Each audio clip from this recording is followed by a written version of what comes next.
Cavaleiro Negro, um conto escrito por Geraldo Guedes. O pequeno vilarejo Pena Branca acordou em polvorosa, um corre-corre desgraçado de pessoas indo em direção ao centro daquele pacato povoado. Um círculo de curiosos se formava em torno de um cadáver, carbonizado num velho banco da praça. A confusão era total.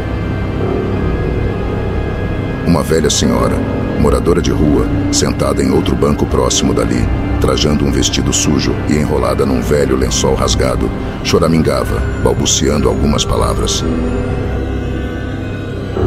Foi ele. Eu vi. Foi o Cavaleiro do Diabo. Alguém se aproxima e indaga a pobre mendiga que tinha passado a noite naquele banco frio da pracinha central e presenciado aquela cena terrível. A senhora viu? Como era ele? Era um homem grande, vestido de preto, com um capuz na cabeça e uma tocha de fogo numa mão. Montado num cavalo preto, despejou alguma coisa sobre o pobre Abelardo e jogou a tocha acesa em cima dele enquanto ele dormia. Dizia a senhora em gaguejos e apalpando as mãos em movimentos trêmulos de inquietação. Alguém que ouvia o relato da velha disse em voz baixa para um amigo: foi Herculano, com certeza foi ele. E silenciou, olhando para os lados, para conferir se alguém mais ouviu o que ele falava. Herculano era um homem robusto de olhos negros e um olhar profundo sombreado pela aba do seu grande chapéu preto. Um homem misterioso que causava calafrios em quem o fitasse. Impunha medo e respeito aos moradores de Pena Branca por causa da fama de incendiário que se espalhou pela região ao longo dos anos. Quando era ainda um menino, Herculano vivia isolado das outras crianças e divertia-se solitariamente brincando com fogo no quintal de sua casa, fazendo experiências com combustíveis em frascos e ateando fogo em cães, gatos e pássaros. Conta-se que ouvia-se uma gargalhada horrível toda vez que o pequeno Herculano queimava as criaturinhas indefesas que debatiam-se, agonizando em chamas. Sua mãe, Madalena, disse certa vez que o menino confessou que fazia aquelas malvadezas a pedido de um homem de preto que brincava com ele no quintal. Um amigo imaginário que apenas ele conseguia ver. Suspeita-se também que Sanches incendiou um colega do colégio em que estudava, pois o mesmo foi encontrado queimado num matagal aos arredores do vilarejo dias depois de terem brigado por causa de uma garota. Além de outras histórias arrepiantes acontecidas e atribuídas a ele, a mais grave de todas é a do seu casamento questionável e polêmico com Caroline, uma linda mulher, viúva de Arthur, um trabalhador, empregado de Herculano, e foi encontrado carbonizado dentro de um carro próximo à sua residência.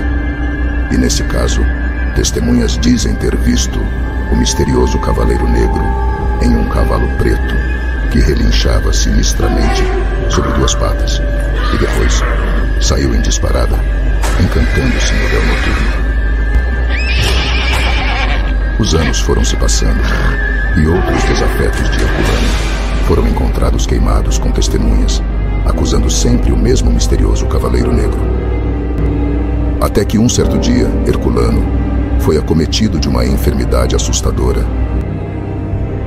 Uma febre como nunca visto antes naquelas redondezas. O médico e a enfermeira que cuidavam dele em sua casa queimavam as mãos ao tocá-lo, e no ápice daquela temperatura inexplicável, um termômetro estourou. Sanches agonizava gritando. Dizia que estava queimando, pedia água, debatendo-se na cama. "Ajudem-me, estou em chamas", gritava ele. Os visitantes não entendiam o que estava acontecendo, apenas sabiam que era uma febre do outro mundo. Alguém comentou em voz baixa: "Isso deve ser um castigo de Deus, por ele ter queimado tanta gente." Outro respondeu: bem feito. Aqui se faz. Aqui se paga.